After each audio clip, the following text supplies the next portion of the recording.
예, 안녕하십니까. 한국천문연구원의 한정열입니다.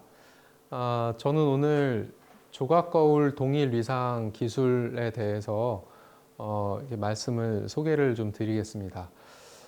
먼저 이 조각 거울은 그 거울이 조각나 있다는 의미이고, 그 동일 위상은 그 조각난 거울을 어떻게 하면 이제 조각나지 않은 것처럼 이렇게 보일 수 있겠느냐, 이제 요거를 구현하는 그런 이제 기술에 관한 내용이 되겠습니다.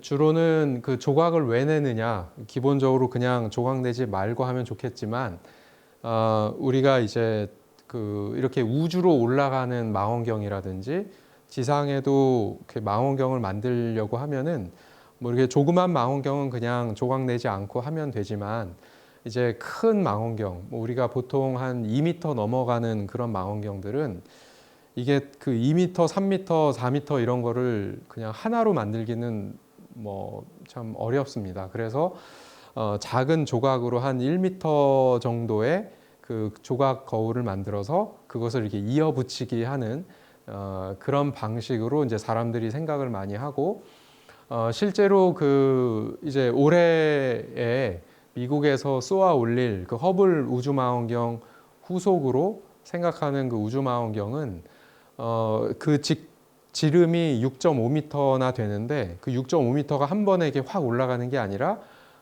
그것을 이제 조각을 내서 작은 사이즈로 이제 그 포장을 하고 그 다음에 이제 우주로 올리는 그런 형태로 됩니다. 그래서 이제 요것이 이제 그 쏘아 올려질 그 우주망원경의 이제 그 그림이 되는데요. 여기서 어떻든 그 조각 거울들이 이렇게 위치 있게 되면은 옆에서 보시는 바와 같이 이렇게 그 조각 하나하나가 뭐 이상적으로 딱 놓여지면 좋겠지만은, 그것이 이제 이렇게 살짝 틸트가 되면은 원래 빛이 이제 예를 들어서 이 초점 위치로 가야지 되는데 그게 이제 다른 곳을 향하게 되죠.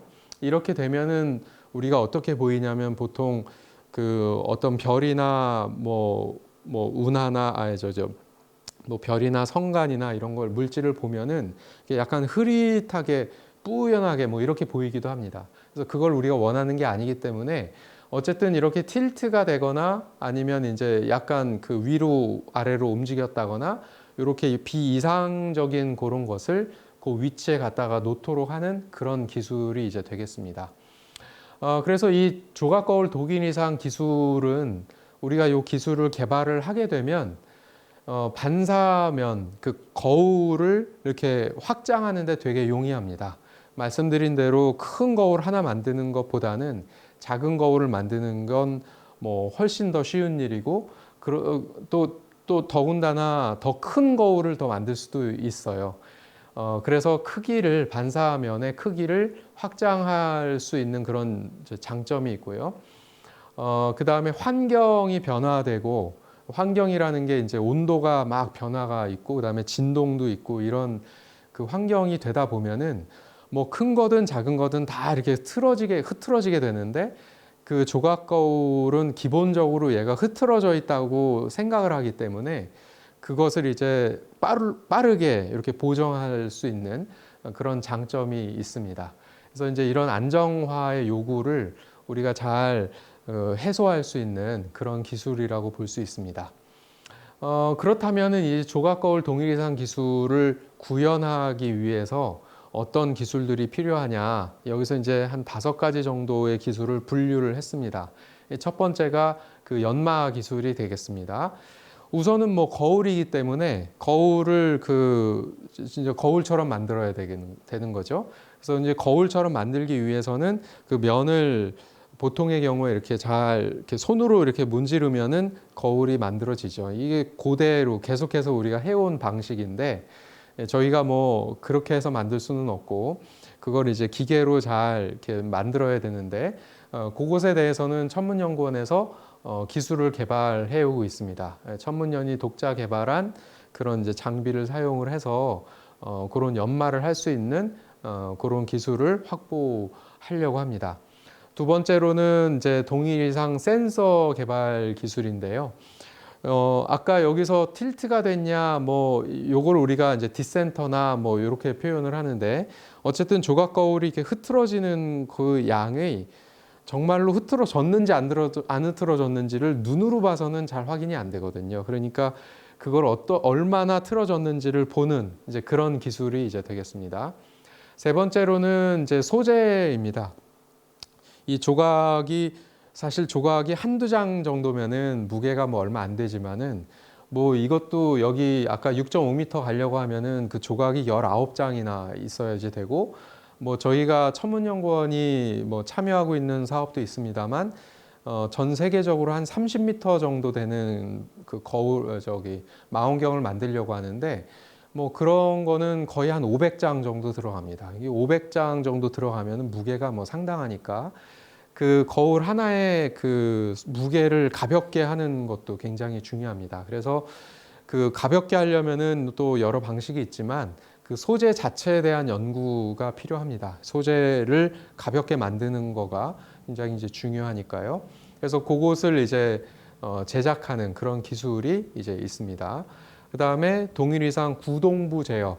그러면 이제 저희가 어느 정도 틀어졌다는 것을 알게 되면 그 다음에 그러면 반대 방향으로 뭐 한 몇 마이크로 움직여라, 몇 나노미터 움직여라 이렇게 이제 우리가 그렇게 하고 싶은데 실은 또 그게 쉬운 일은 아니거든요. 저희가 뭐 몇 나노미터 움직여라 그랬는데 몇 나노미터가 아니고 또 뭐 1, 2나노미터 또 틀어지면은 그거 다시 또 바꿔야 되고, 어쨌든 그렇게 제어를 잘하는 그런 기술이 또 필요하고요. 마지막으로는 통합 성능 분석입니다. 결과적으로 뭐 한 열 몇 장 되는 것만 하더라도 각각에서 오는 그 데이터량이 상당하기 때문에 그거를 그 방대한 데이터를 막 처리해가지고 뭐 몇 번째 미러를 뭐 몇을 틀어라, 이거는 뭐 각도를 몇으로 해라, 뭐 상당히 복잡합니다. 하여튼 그런 것들을 잘 분석을 해서 각각의 거울에 이렇게 명령을 주는, 또 그래서 결과적으로 궁극적으로 한 면인 것처럼 이제 나타내 주려는 그런 기술이 이제 마지막 기술이 이제 되겠습니다. 그래서 이제 이런 것들을 하기 위해서는 첨단 장비가 많이 필요합니다. 사실 이제 여기에는 또 4가지 정도만 소개를 합니다만 뭐 이 외에도 굉장히 많이 있습니다. 이제 간단하게만 소개를 드리자면은 먼저 이제 간섭계가 필요합니다. 그것은 그 빛을 우리가 보는 것이 거의 가시광선이기 때문에 그 가시광선 영역에서 거울이 얼마나 틀어졌는지, 또 그 면은 얼마나 잘 연마됐는지, 이런 것은 우리 이제 간섭계를 사용을 해서 측정을 하게 됩니다. 대형 클린룸은 기본적으로 뭐 먼지가 많은 곳에서 우리가 실험하고 그럴 수는 없는 거죠. 뭐 실험이 문제가 아니라 실제로 우리가 관측하는 곳은 그 왜 우주 환경에는 뭐 먼지가 사실상 거의 없잖아요. 그런 환경을 우리가 지상에서도 좀 구축하는 게 또 필요하고, 그것이 우리가 실제 상황을 모사하는 거기 때문에 클린룸이 필요합니다. 그 중에서도 대형 클린룸이 필요합니다. 뭐 요만한 정도 사이즈가 아니기 때문에 큰 클린룸이 필요하고요. 광학 테이블은 진동이 없는, 뭐 완전히 없진 않아도 그 진동이 많이 있는 환경에서는 우리가 측정할 수가 없기 때문에, 그다음에 3차원 측정 장비입니다. 그래서 각 거울들이 3차원 상에 이렇게 놓여지게 되는데, 그것들이 실제로 이제 좌표축으로 어느 정도 틀어졌는지 이것을 볼 수 있는 그런 이제 장비가 되겠습니다. 이제 다음 페이지로 보시게 되면은 요것은 이제 좀 더 그림으로 많이 표현이 됐습니다만, 우리 허블 우주 망원경은 허블 우주 망원경으로 이제 센타우루스 자리에 어떤 구상 성단이라고 하는 것이 있는데, 별들이 이렇게 모여져 있는 그것을 찍었을 때 이제 이 왼쪽처럼 이렇게 약간 좀 희미하게 이제 보입니다. 그런데 지상에 있는 8m 망원경, 그러니까 허블은 2.4m거든요. 근데 이제 땅에 있는 8m 망원경으로 봤을 때는 좀 더 선명하게 보이죠. 그런데 만약에 지상이지만 그것을 25m로 확장하게 되면은 훨씬 더 선명하게 그 별 하나하나가 이렇게 보이는 정도로 이렇게 이제 볼 수가 있습니다.